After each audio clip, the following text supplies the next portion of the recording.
के दिलदार हजरत सुलेमान से मांगो तो आंखें फोड़ के नहीं देखता, आंखें बंद करके दिल पर देखता है और मुरीदों को अता कर दिया करता।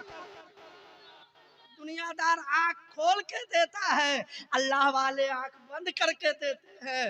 बख्तियार काकी मुलाहिदा फरमा रहे हैं, बुढ़िया जाने लगी तो पीर साहब ने फरमाया, ए बुढ़िया सुन, कहा हुजूर क्या बात है?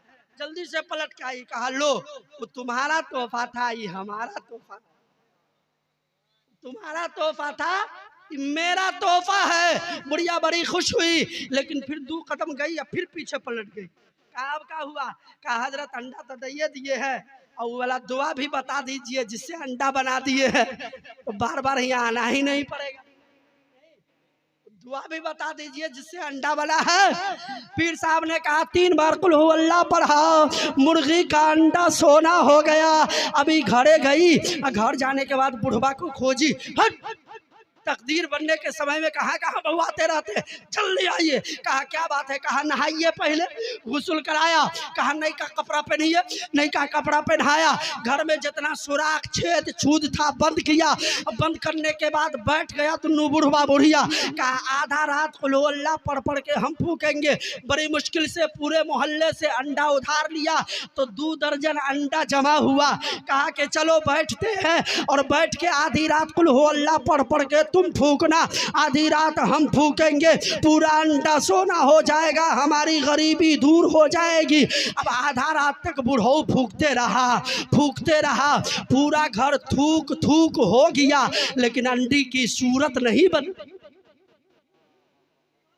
पूरा घर थूक थूक हो गया। अब्दुल शकूर साहब, अंडे की हालत नहीं बदली। कहा हट बुढ़ऊ, दिन भर कहाँ कहाँ का चाय, कहाँ कहाँ का पान पी के आता है, तुम्हारे जुबान में असर नहीं, अब हम फूकते हैं। अब 12 बजे रात से फजर तक बुढ़िया फूकती रही, पूरा घर थूक थूक हो गया, लेकिन अंडे की हालत नहीं बदली। बुढ़वा बुढ़िया दोनों बख्तियार काकी की बारगाह में पहुंचा। कहा हुजूर आपने भी कुल हु अल्लाह सिर्फ 3 बार पढ़ा था, अंडा सोना बन गया। रात भर बुढ़वा बुढ़िया अंडा पर फूकते रहे, अंडे का रंग भी नहीं बदला। बख्तियार काकी फरमाते हैं कि जबान मेरी थी, अंडा तेरा था। ये जबान का फर्क है। मैंने पढ़ा 3 बार, अंडा सोना हो गया। तुम रात भर पढ़ते रहे, तेरा अंडे की हालत नहीं बदली। अब पलटिए, मक्का शरीफ चलिए। अबू जहल कहा कंकर बोल बोल बोल, कौन है? बोल कौन है? कहा मोहम्मद ही बोलता। आखिरी बात सुना रहा हूँ, उसके बाद बैठूंगा, इसलिए कि बड़े बड़े उलमाए किराम तशरीफ रखते हैं। मैं बहुत कम पढ़ा लिखा आदमी हूँ, अल्लाह का फजल है, इन बुजुर्गों की दुआएं हैं, उलमाए किराम की दुआएं हैं कि मैं कुछ बोल लेता हूँ। बस एक बार आप भी बोल लीजिए। अबू जहल कहता रहा बोल बोल बोल, कौन है? नहीं बोला। कहे मोहम्मद तुम झूठा है, ये तो बोलता नहीं है। सुनिए वो क्या बोलता। यहाँ वहाँ तो छोटा छोटा, यहाँ बड़े बड़े पर कन्यादान किया गया, बेटियों की बलि चढ़ाई गई, बेवाओं को सताया गया, सिंदूर दान किया गया, कन्यादान किया गया, किस किस की बलि ना चढ़ाई। यहाँ बड़े बड़े नहीं बोले, वहाँ छोटा कैसे बोलता।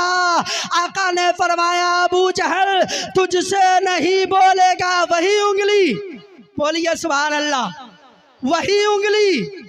कौन उंगली? वही उंगली जिस उंगली से पैर को बुलाया, वही उंगली जिस उंगली से चांद को घुमाया, वही उंगली जिस उंगली से सूरज को बुलाया, वही उंगली जिस उंगली से पानी निकाला, वही उंगली जिस उंगली से चांद के 2 टुकड़े किए, मेरे नबी ने उसी उंगली का इशारा किया।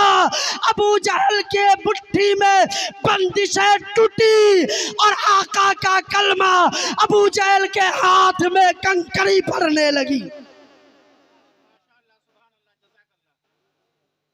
बस तुलसीदास जी कहते हैं बिनु पद चलई सुनई बिनु काना, कर बिल करम करई विधुनाना आनंद रहित सकल रस भोगी अभिनु बानी बकता बर जोगी।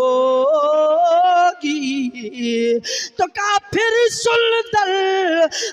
सुंदर अरे निर्माण न होई तुलसी बचल सत सच गोई। अल्लाह रब्बुल इज्जत की बारगाह में दुआ है मौला तबारक व तआला जितनी बातें मैंने अपनी ज़बान से कहा है उनमें जो भी नसीहत आमेज़ बातें हुई हों उन तमाम बातों पर मुझे अमल की तौफीक अता फरमा। बादहू तमाम सामीन को इन तमाम बातों पर अमल की तौफीक अता फरमा।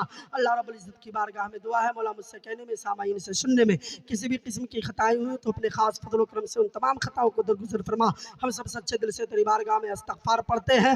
आप भी हमारे साथ